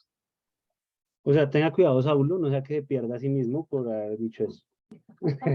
No, como aclarando. No, mentira, Porque... yo lo entiendo, vale la aclaración. Lo que sí creo que entonces toca decir sería mejor decir, una persona que realmente ha sido regenerada es una persona que entiende el evangelio. Porque no creo que exista el caso de una persona que, siendo regenerada, luego no entienda el evangelio, o sea, no tenga un conocimiento pleno del evangelio. Bueno, no sé, habría que tener ahí, nos metemos en terrenos pantanosos con enfermedades mentales o cosas así, pero bueno, al lugar lo que dijo Nelson. Sí. No, y además que una persona, por el hecho de leer la Biblia, puede que Dios le dé la iluminación, además que ese entendimiento de la palabra, o sea, ahí lo principal es que la persona capte qué fue lo que hizo Cristo por ella, porque ya la comprensión de todos los mensajes que existe en la Biblia, sí, eso le va a implicar toda la vida que pueda llegar a ese mejor entendimiento. Sí quería aclarar, por ejemplo, que cuando hablamos de predicación, o sea, predicación no es solo decirle, no, es que predicación es solo hablar de Cristo. No, predicación no es solo hablar de Cristo, sino darle claridad a la persona acerca del mensaje que trajo Cristo y el propósito de él. Entonces, por eso es que nosotros sí debemos ser responsables que nuestra predicación sea clara y sea fiel a lo que enseñan las Escrituras. Correcto. ¿Qué ibas a decir? Que no solo es no solo para no no solo es entender el evangelio, sino que se ve en esa persona el deseo por conocer más del Señor. Ya. Andrea, si no la escucharon, dice que no solamente el conocimiento del evangelio, sino la evidencia en la persona del deseo de seguir a Cristo y de entregarse a él, de conocerlo más. Le doy la palabra a Rafa. Creo que Rafa había pedido la palabra. ¿Se arrepintió o qué? ¿Me escuchan? Sí, señor, pero lejos. Vale, hago acá, es que toco Como si poner, estuviera en SUA, una vaina así. apago el Bluetooth. Ahí mejor. Sí, señor, mejor. Ya. Es que no quería hacer como el comentario con respecto a lo que decía el profe, que está el tema de los hermanos reformados que dicen que solo a través de la escritura, de la palabra, la persona puede, bueno, se ejecuta el plan de salvación, se me confunde ahorita. O sea, ese tema que siempre me ha causado como pues curiosidad, el tema de las obras de gracias que le dijo Saulo, Medios de gracia. medios de gracia. Entonces, claro, como que ellos argumentan que, digamos, lo que pasó con Pablo y eso fue porque no tenía la escritura como tal ya definido el Nuevo Testamento y todo. Entonces que por eso se ejecutaron, pero que pues en este momento la única manera de salvación es a través de la palabra, no existe otro medio. Es lo que ellos afirman. Sí, yo estoy de acuerdo. El problema es que habría que añadirle a eso es de qué manera se puede presentar la palabra. No necesariamente es una predicación explícita de algo, sino puede ser la transmisión de la comunicación clara, como decía Nelson, de lo que es la redención a través de Jesús. De una u otra manera, no necesariamente tiene que ser un sermón debidamente estructurado y demás, que es como se acartonan algunos. Yo creo que sí está bien lo que dicen de que solamente, yo también creo que solamente la Biblia tiene el poder y solamente la palabra de Dios tiene el poder de transformar a alguien, de regenerar a alguien. Yo creo que solamente la palabra lo tiene. La cuestión es la presentación de esa palabra. Finalmente, en el caso de Pablo, sí, él no recibió una predicación, pero pues Jesús mismo le estaba predicando acerca de él y acerca de la redención que había a través de él. El mismo Jesús le estaba ahí comunicando el mensaje muy claro, tan claro que se le presentó físicamente. Entonces yo creo que es también, sí, estoy de acuerdo en que es la palabra la única que tiene poder, pero la manera en que se presenta puede variar. Usualmente va a ser una predicación, pero usualmente puede que no. Usualmente puede ser la lectura de algún concepto que lleve implícito el mensaje bíblico, qué sé yo, bueno, con tantas cosas que pueden pasar, pero sí creo que lo que tiene poder es la palabra, pero no acortonarnos en que tiene que ser una predicación lo único que puede llevar a la persona a que experimente esa transformación que el Espíritu Santo hace en ella. Finalmente, el Espíritu Santo, en su soberanía, si eres el que opera la cuestión, pues él puede escoger en su soberanía, siendo Dios, el lugar, la condición, la situación de la persona y simplemente hacer ese cambio de chip de la regeneración. Bueno, yo creo que ya nos despedimos. Voy a recordarles las preguntas. Voy a volver a compartir el catecismo. De pronto ya después de todo lo que hemos hablado, tenga un poco más de sentido volver a leerlas. Y ya si no hay más opiniones, preguntas, sugerencias, reclamos, entonces ya le daría la palabra a Aldo para que termine. Comparto nuevamente las preguntas que hicimos al inicio. ¿Cómo participamos entonces en la redención comprada por Cristo? La respuesta es, participamos en la redención comprada por Cristo porque el Espíritu Santo nos la aplica eficazmente. ¿Cómo nos aplica el Espíritu Santo la redención eficazmente? El Espíritu Santo nos aplica la redención comprada por Cristo, obrando fe en nosotros y uniéndonos así a Cristo en nuestro llamamiento eficaz. ¿Y qué es el llamamiento eficaz? Llamamiento eficaz es la obra del Espíritu de Dios por el cual nos convence de nuestro pecado y de nuestra miseria, ilumina nuestras mentes con el conocimiento de Cristo y renueva nuestras voluntades para persuadirnos y capacitarnos a recibir a Cristo, quien nos es ofrecido gratuitamente en el Evangelio. Amén. Yo le agregaría eso y es aceptado voluntariamente. No sé si es el Salmo 110, que creo que dice algo acerca de que todos correrán a ti voluntariamente, o algo así. Eh, ta, ta, ta. Sí, Salmo 110:3 dice lo siguiente. Tu pueblo se te ofrecerá voluntariamente en el día de tu poder, en la hermosura de la santidad, desde el seno de la aurora, tienes tú el rocío de tu juventud. La primera frase del versículo 3, tu pueblo se te ofrecerá voluntariamente en el día de tu poder. Esto es un salmo mesiánico que habla de lo que sucederá luego de que Cristo se manifieste. Y dice, tu pueblo se te ofrecerá voluntariamente. Yo creo que no hay ningún creyente obligado, no ha habido nunca ninguno en la historia. Lo que ha ocurrido a lo largo de toda la historia es lo que hemos dicho hoy. Un acto de regeneración, no por nuestro mérito y total poder solamente de Dios, en el que Él nos cambia nuestra naturaleza de muertos a vivos y adicional nos da fe para poder creer en Él. Es lo que dice Efesios 2:8 y el más contexto bíblico que hemos aprendido hoy. Y creo que a partir de ahí, solo como una nota final, uno puede decir, bueno, yo me siento como más retado todavía a perseverar y a caminar con un Dios que hizo eso por mí.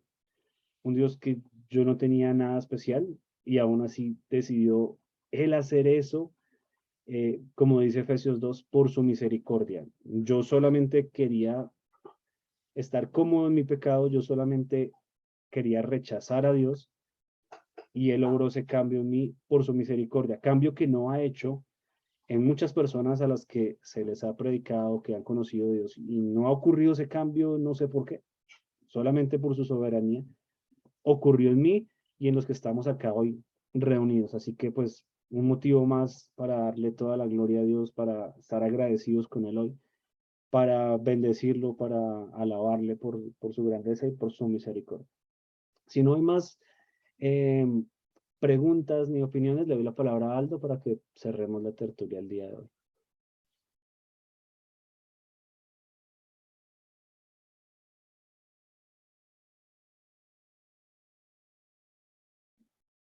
Creo que Aldo no me escuchó.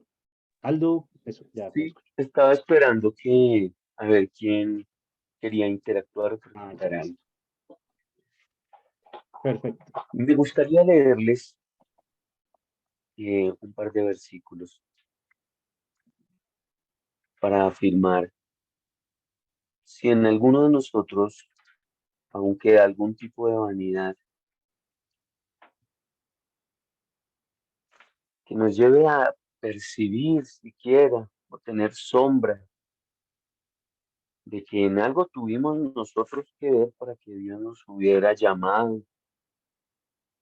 Y esto lo digo porque pues crecí en el cristianismo y aunque me aparté del Señor 10 años, en estos últimos 20 años caminando con el Señor he tenido, yo creo, yo no puedo decir que eso sea un privilegio, no sé si llamarlo desfortunio, yo creo que más bien es como la controversia, de escuchar gente que son ministros del Evangelio y consideran por alguna razón muy crazy que Dios los llamó porque los necesitaba. Pues algo que me parece sumamente arrogante y que definitivamente con mucha sutileza, pero con grandes evidencias, denuncia a esos hombres y denuncia el orgullo con el que creen esa tontería tan craso. Entonces consideran que Dios les tiene que responder porque ellos han pagado el precio.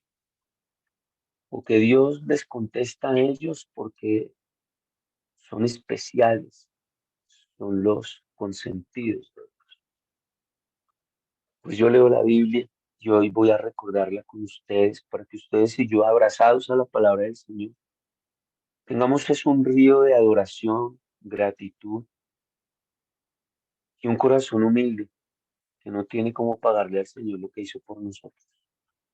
Y que por eso, en aras de esa realidad, que sea la palabra de Dios recordada en nuestra mente, podamos decirle en qué te puedo servir, Señor, aunque ni tengo el talento, ni la habilidad, ni la destreza, pero tengo tu palabra.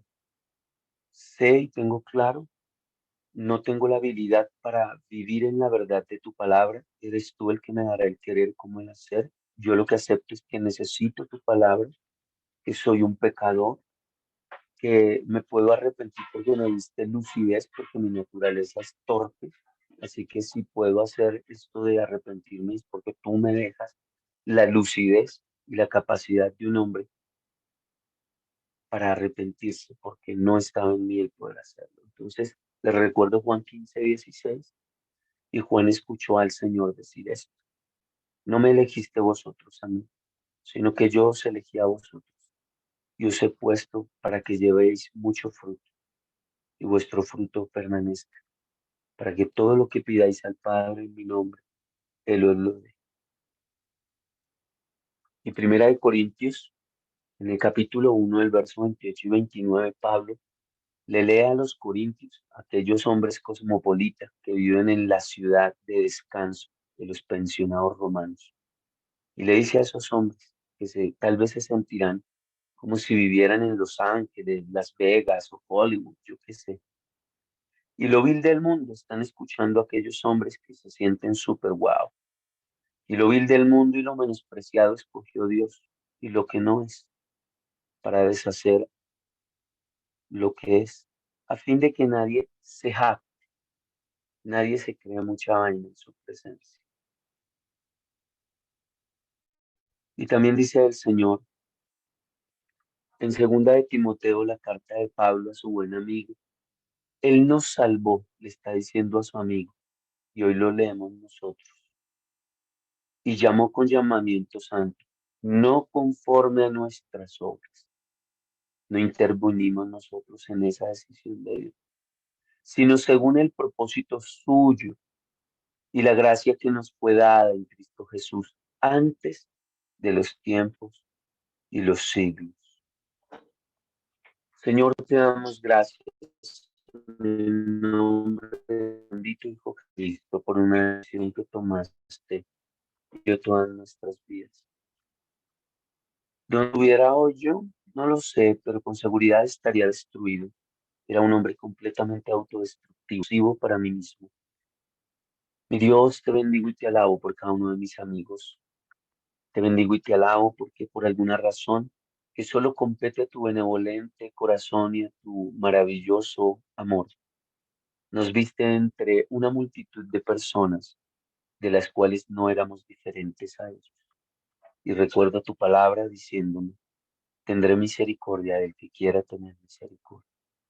Bendigo tu voluntad que quiso tener misericordia de los que estamos esta noche acá. Bendigo tu amor que quiso derramar hasta la última gota de sangre para pagar por una deuda que yo tenía e era impagable por mí. Bendecimos hoy tu valentía, valentía que nos representó en la cruz del Calvario, en donde el adversario consideró que te vencía y resulta que tú venciste la muerte, Señor, y nos has dado vida juntamente contigo, amado Jesús. Señor, que en ninguno de nosotros haya la vanidad de atribuirnos que había algún tipo de lucidez para aceptar y comprender nuestra necesidad de ti y correr hacia el llamado del arrepentimiento. Que podamos siempre comprender, Señor, este es un mérito solo tuyo, para que la excelencia del poder sea de Dios y no de los hombres. Guárdanos de nosotros. Tenemos una historia de fracasos que podemos repetir si nos olvidamos que dependemos solo de ti y de mantenernos anclados a tu palabra. Guárdanos de nuestro adversario, el diablo, que siempre buscará la manera de arrebatarnos, Señor, la consagración.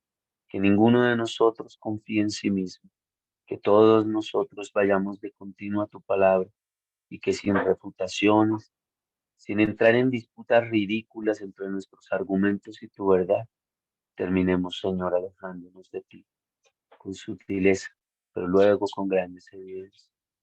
No, Señor, guárdanos a nosotros y guárdanos de nuestro adversario. Que nuestros amigos hoy puedan dormir en tus brazos como dormiré yo hoy y que todos podamos despertar y decir, yo dormí y desperté porque el Señor velaba mi sueño.